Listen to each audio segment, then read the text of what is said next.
colleague. Magic.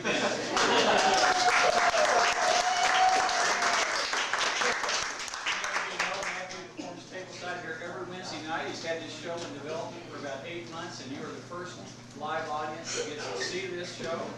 So if you enjoy what you see, let him know by your applause, or if you want to throw money up here, is that okay? Money up here. I guarantee you that the show will be worth the price of admission. Every minute.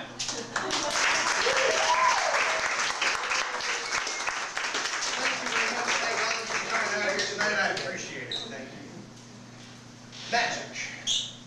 What do you guys think about when you hear the word magic? Think about a wizard, a clown, maybe somebody making the Statue of Liberty disappear. Just think about witchcraft. Hopefully, after our journey here this evening, you'll see magic in a new way. Magic is designed with you, the audience, in mind. Designed for you so that you can leave this place and you can go and see the world differently. When I was a kid, about 8 years old, I loved to blow bubbles. That was magic to me. Blowing bubbles, that beautiful crystal floating in the air was something that I taught, something that I created. I felt powerful when I would blow bubbles. I practiced a lot too. I haven't done it since I was 8. But those crystals, I mean, look at them. They're so beautiful. The beauty in a bubble. But I eventually learned that bubbles aren't as real as I wanted them to be, that they're just soap and air and science. I figured out how it was done. And the magic was gone. That pure, innocent astonishment is something that we all had once. And as we grow up, we push it away or we forget about it.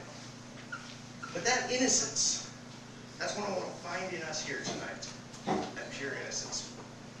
So we watch magic with our eyes and with our minds, and we know that it can't be real, but we can't find a good explanation.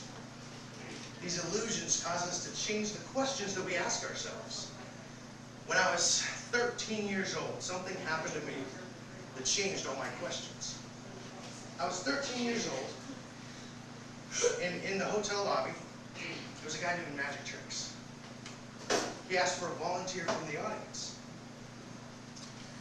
He picked me. Out of all the other people, he picked me. I don't know why, but he did. Now, I'd seen card tricks before. I thought I knew what was coming. I thought. Let me see. Would you do me a favor, sir? I don't know why that's funny. Just say stop anytime as I go through the cards. Just anytime, just say stop. Right there. Okay. So I was 13 years old, and I was on vacation. The guy asked me on this vacation to sign the playing card. I thought, that's kind of odd, signing a playing card. I mean, I thought I knew card tricks, but I'd never seen anybody sign a playing card before. Would you do me a favor? Would you sign that playing card? Write your name real big across the face of it.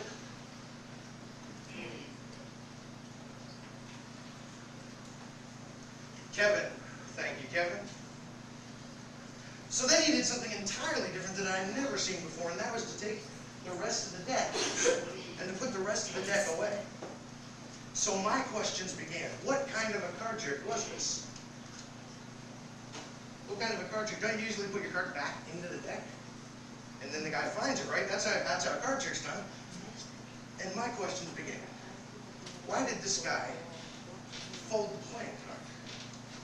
Why did he fold the playing card? I had no idea. And why did he tear the card?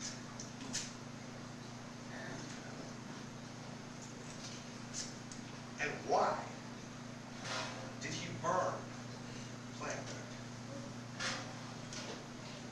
Why did he burn the card? Those were the wrong questions to be asking. The questions that I should have been asking myself were, did he tear the card? And did he burn the card?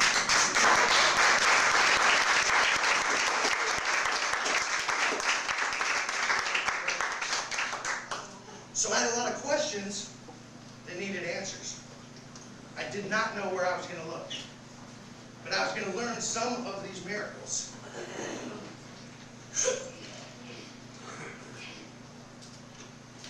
Of course, I got a piece of ice in my mouth, I had to chew. I was sitting at the breakfast table one morning before school, and I was eating my Captain Crunch. On the back of the box, next to the easiest maze in the world, I found this. Learn a magic trick, astound your friends. Some people may know how this works. Some may not. But even if you know how it works, it still looks like magic. They call this the equal unequal ropes. They call it that because sometimes the ropes look like they were the same size. And at other times, they appeared to be short, medium, and long.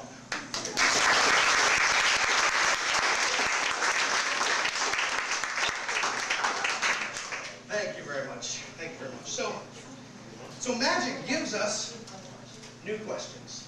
And it also gives us some answers, but it never gives us complete answers. When I was 15 years old, I learned my first card trick. I learned my first card trick. I need a volunteer from the audience. Sir, would you come up? What is your name? Alex. Alex, pleased to meet you, Alex. My name is Matthew. Come on up here. You can stand right here. What I would like you to do, Alex, just take any card out, any one at all. Show it to everyone. Can everyone see the card?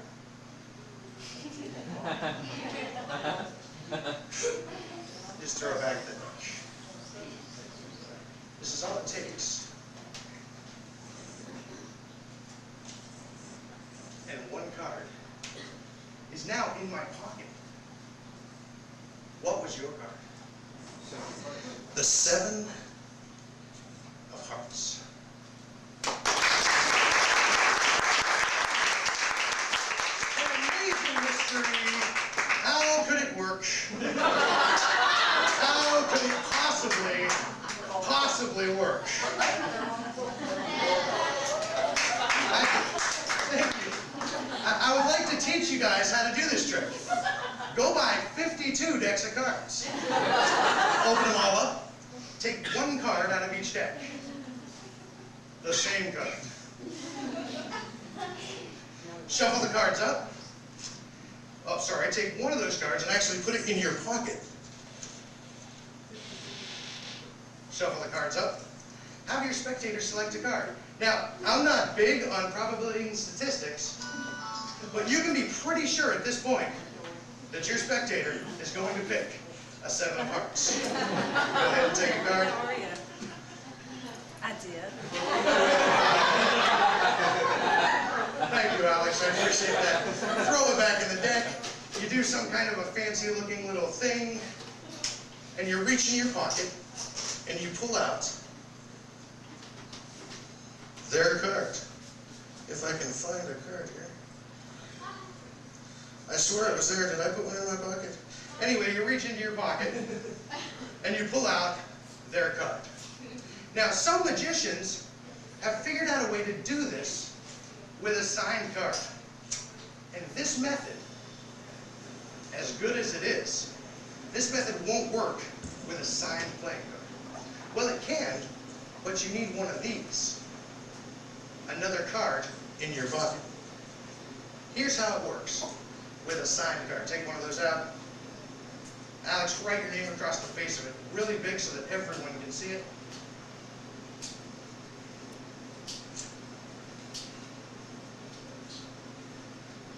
Thank you.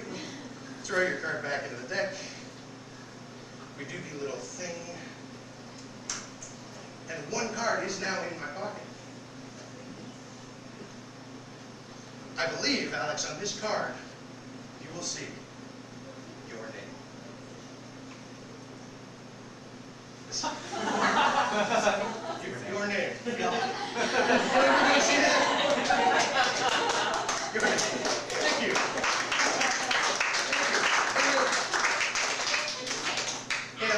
face magic show, this will get by.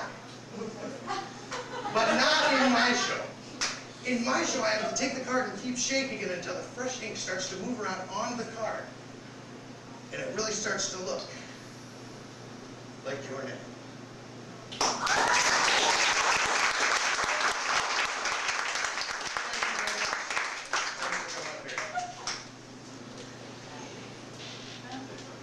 So there's power in magic.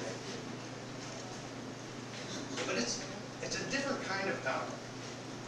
It's a kind of power that allows us, you and I together, to do some amazing things.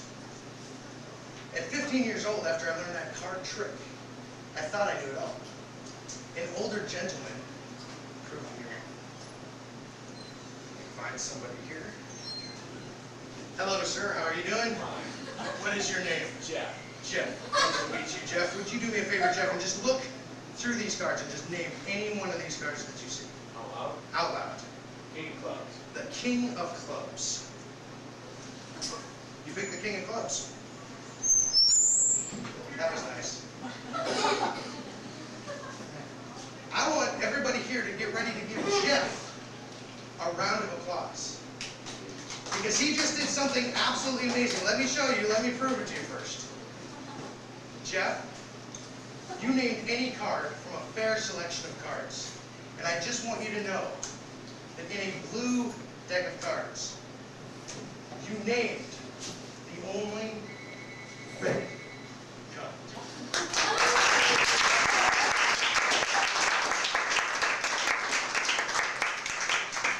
Thank you very much. So, I began a quest for magic because I learned all this stuff and I realized I didn't know everything.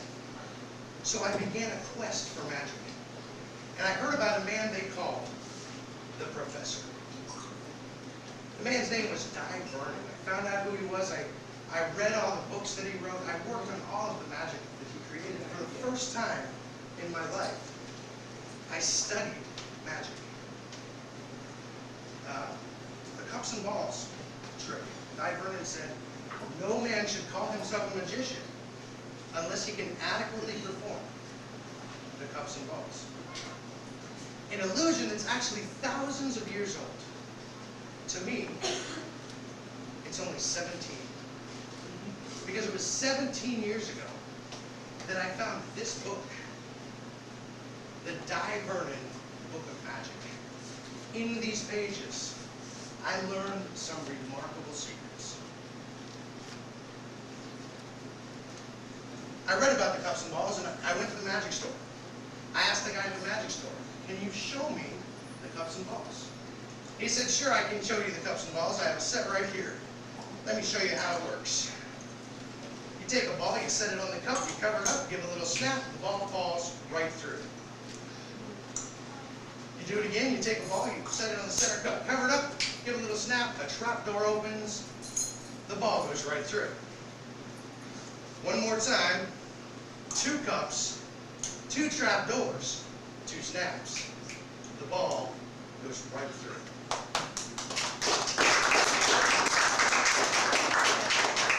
I took home that book, and I took home those cups, and I practiced over and over again. I practiced watching that ball go through those trap doors. Of course, there really weren't trap doors in the cups. Otherwise, they would have cost more than $1. But months became years, and I became an adult. Those plastic cups were for kids. If I wanted to be a real magician, I needed the fancy metal cups. And of course, I needed something else. A magic wand. The book told me what the wand was for. It had something to do with the balls. 1, 2, 3 balls. Thank you.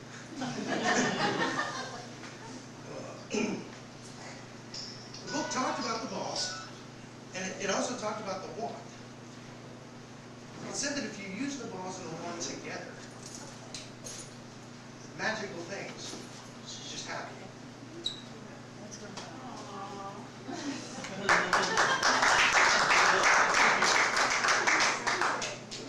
Thank you. He said that if you use the wands together with the balls once again, and you use the wand as a natural extension of your body to just relax, and the balls would just vanish. Sometimes I did it diverting, the professor's way. And sometimes I did it my way. But it didn't matter, because even if I did it my way or his way, the balls always vanished. And they always ended up back under the cups.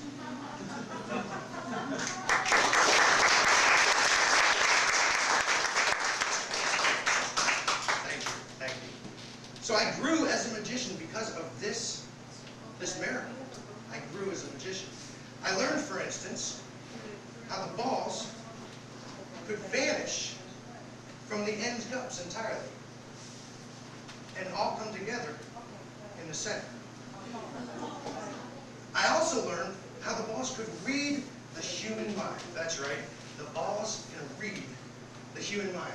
Ma'am, would you name a cup for me? Cup number 1, 2, or 3? Cup number 3. Watch.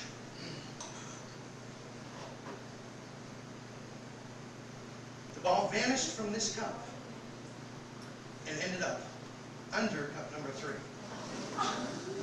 Now, a lot of people think after they see that, they say, what would happen if I named cup number 1? And if you had named cup number 1, ma'am, the ball would have ended up under cup number 1.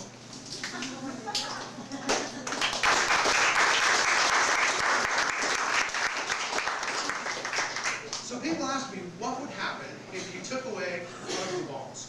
If I took away one of the balls, this leads to the question of what would happen if I took away 2 of the balls. If I took away 2 of the balls, I'd no longer have the cups and balls trick. I would have the cups and ball trick. If I take that last ball away, would I still be able to do the trick? The answer, of course, is yes, because the balls always end up back under the cups. And if I take this last ball away, you know what? I think we may have a problem. I think we have a big problem.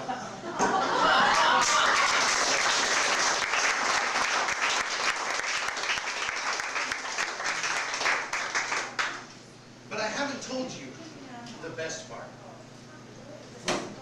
Just a couple years later, I got to meet Diver.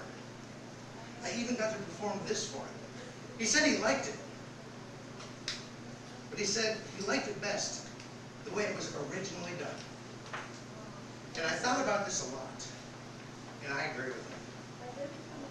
As long as I've been performing this mystery, it will never give me as much joy and pleasure as when I was a kid with 3 cups and 3 balls.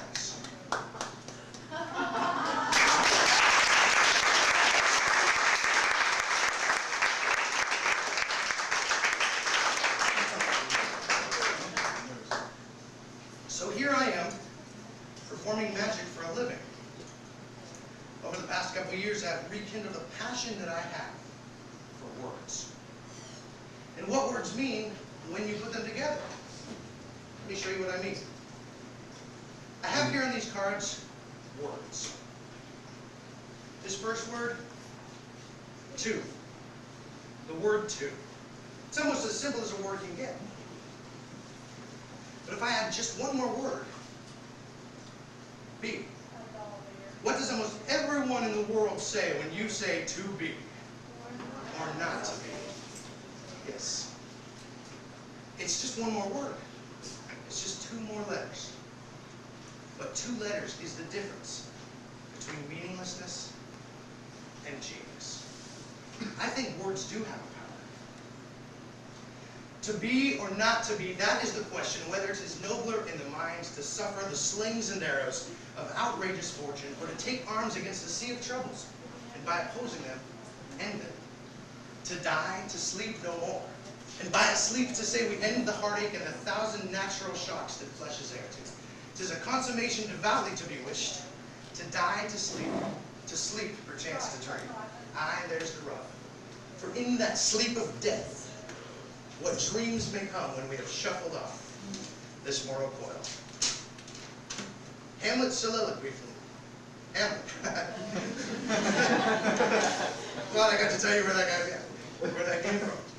Hamlet's soliloquy. I used these cards to memorize the soliloquy. I'm going to need some help. I'm going to come back here. I'll try to keep that from happening again. Would you come up here with me, sir? Sure. Thank you very much. What is your name? Jeremy. Jeremy. Everybody give Jeremy a round of applause.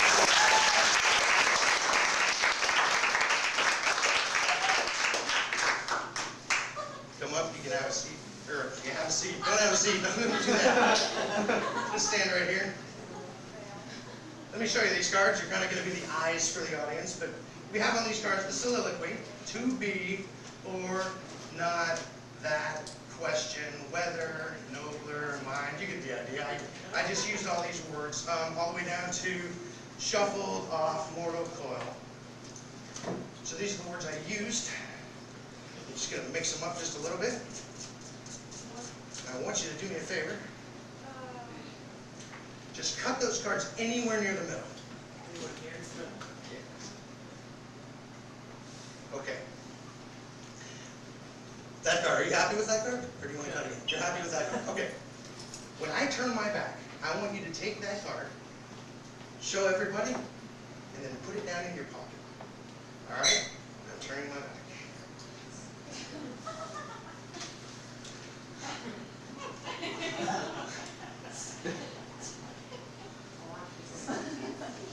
Have you done it?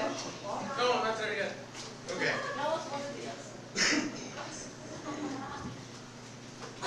All right, it's in my pocket. It is in your pocket. All right. What I want you to do is think about that word. Are you thinking about it? You have to try to find out what that word is. Keep looking at me. That's okay. That's okay. That's okay. I'm having a little bit of trouble. Maybe if you connected it with something in your mind. Can you just connect it with something in your mind? Yeah, just think about it with something. Have you done that? Okay. Okay, I'm getting nighttime. I'm getting sleep. Sleep. Dream. Is the word dream? Yes. The word is dream.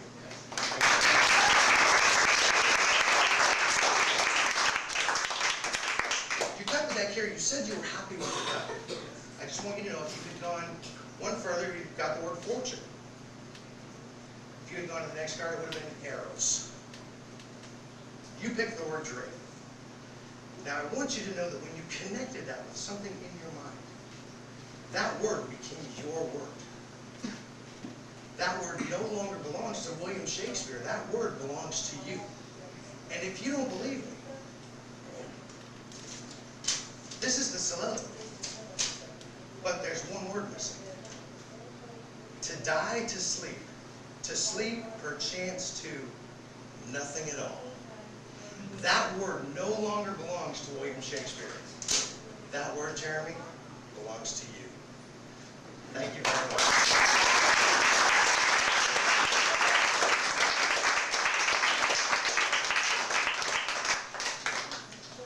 I do like to look back to see where I came from, just so I remember.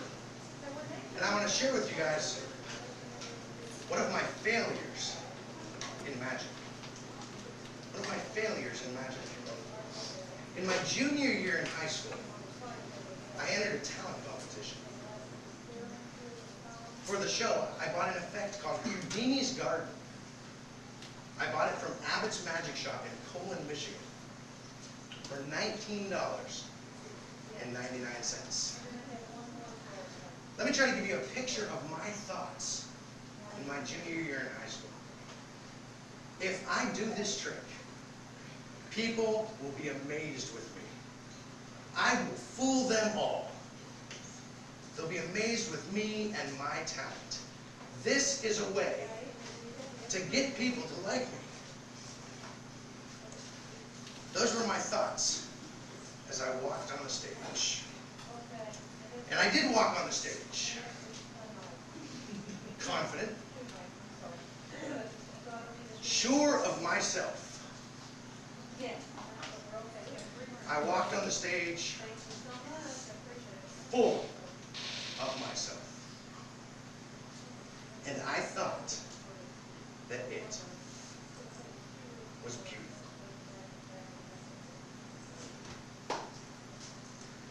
I walked off the stage to scattered applause and some groans. I failed.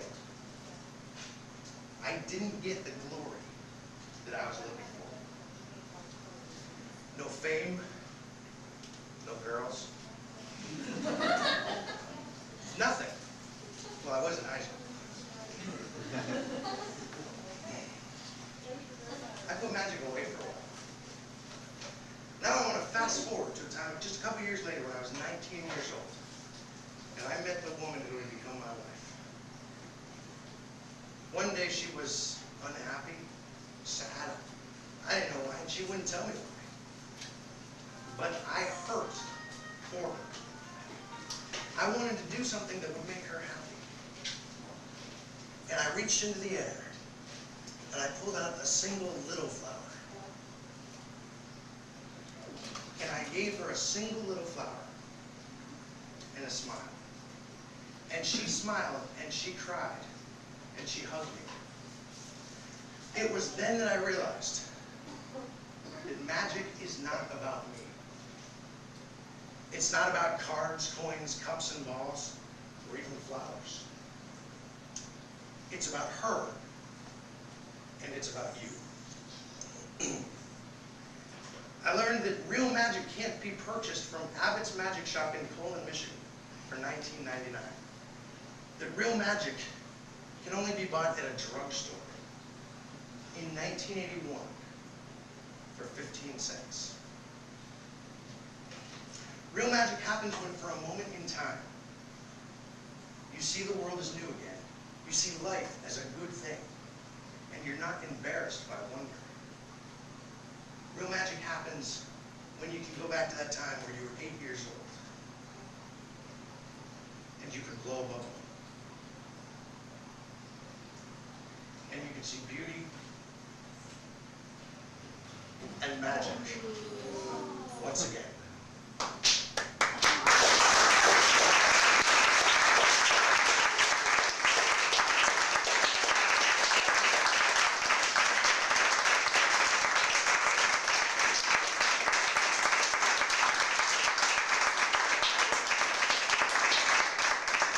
Thank you all very much. I just want to let you know, without you, there would have been no magic here tonight. Thank you all for coming so much.